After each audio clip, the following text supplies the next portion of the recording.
I am currently in a homeless shelter, and I blame nobody but myself. Story time.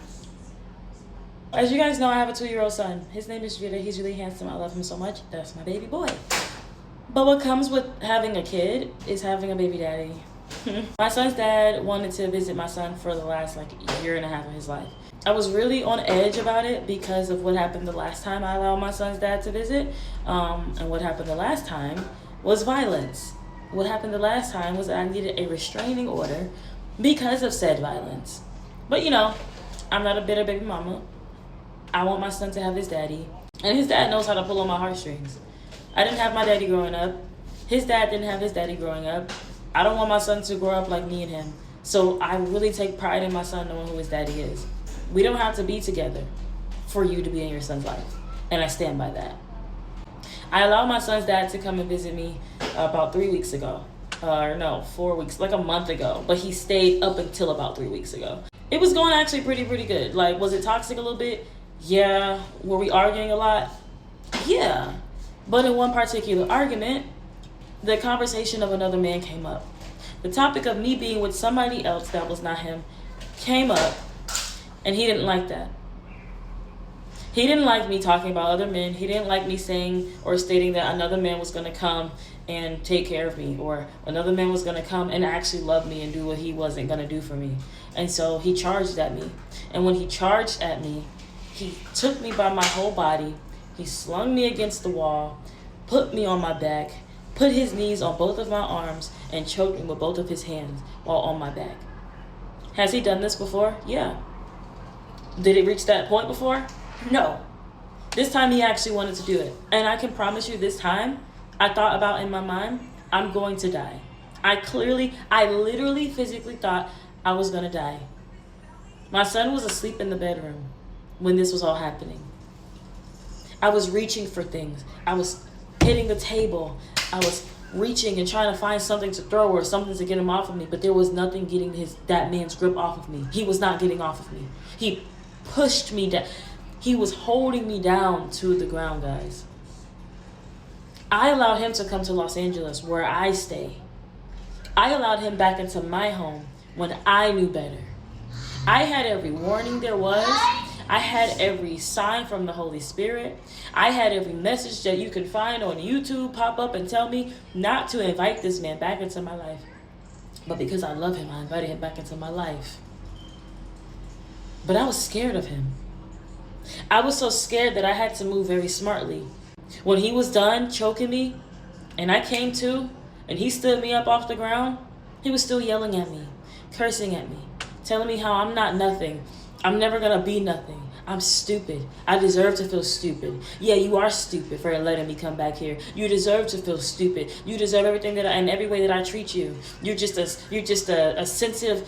So there were so many things that he spoke into me, not only after physically hurting me, but so many things that he spoke into me mentally and emotionally that broke me down. And it's to the point where now when I drive my car, I almost get in an accident because I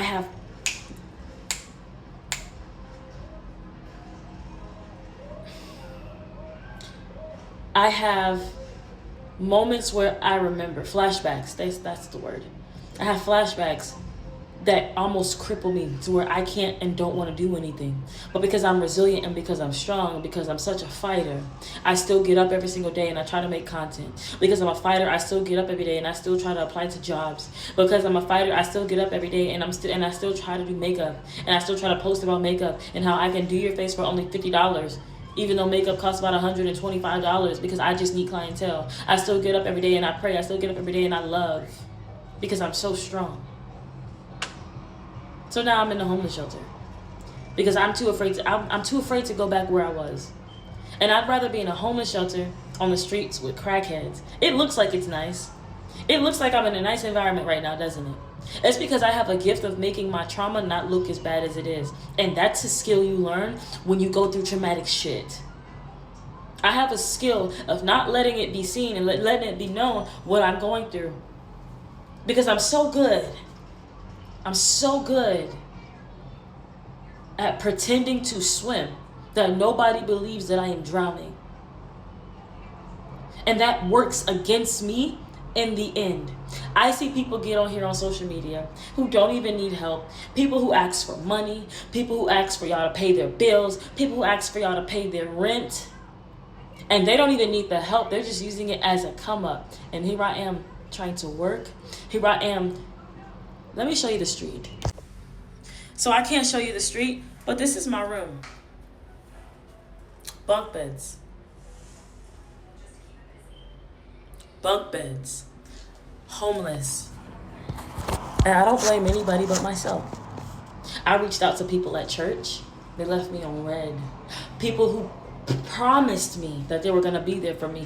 People who begged me to open up to them. People who begged me to not be so, don't have so many walls up, Naya. You should learn how to trust, Naya. And those same people, when I called on them and when I needed them and had to rely on them, did not help me. So now I'm in a shelter on the street with crackheads, people who are on drugs, people who talk to themselves. My dog is sleeping in my car, and that is the position I'm in. And that is what happens when you are not obedient and when you don't listen to God. Because yeah, those people who did me wrong may have done me wrong, and they will get their judgment for how they're treating me in this moment. But my judgment, because I idolized my son's father enough to where even though he hurt me, I was still willing to invite him into my space, that I prayed so hard and fought so hard to get and make peaceful. Now I'm in this situation. But truth be told, I've been struggling for a minute.